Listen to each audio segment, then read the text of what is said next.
Թեղենիս լեռան լանջին, թեղիների անտառում թաքնված է թեղենյաց վանքը։ Անունը ծագում է հենց թեղի ծառերից։ Առաջին անգամ հիշատակվելով 8-րդ դարում, այս վայրի պատմությունը շատ ավելի հին է։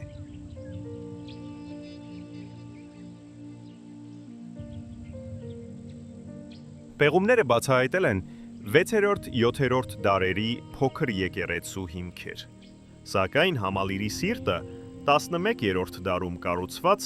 կաթողիկե եկեղեցին է։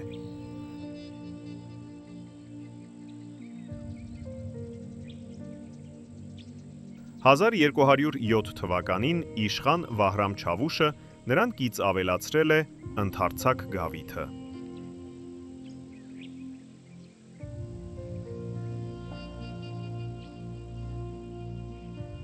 Եկեղեցու ներսում առանձնանում է ավագ խորանի ճակատամասը,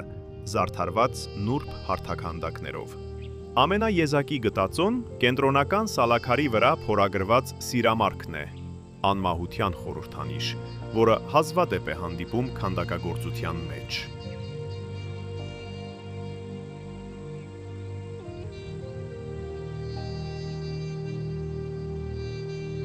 Վանքի տարածքում է գտնվում գերեզմանատունը, բազմաթիվ խաչքարերով ու տապանաքարերով։ Սրանք վկայում են, որ այստեղ հանգրվանել են մարդիկ Հայաստանի տարբեր վայրերից։ Համալիրում գործել են նաև գրատուն և մատենադարան։ Թեղենյաց վանքը եղել է կրթության և գրչության հզոր կենտրոն, որտեղ գործել է հոգևոր բարձր դպրոց։ Այստեղ դասավանդել են վանական վարդապետը և Վարդան Արևելցին։ 1166 թվականին Ներսես շնորհալի կաթողիկոսը հենց Թեղենյաց վանքի կանոնների հիման վրա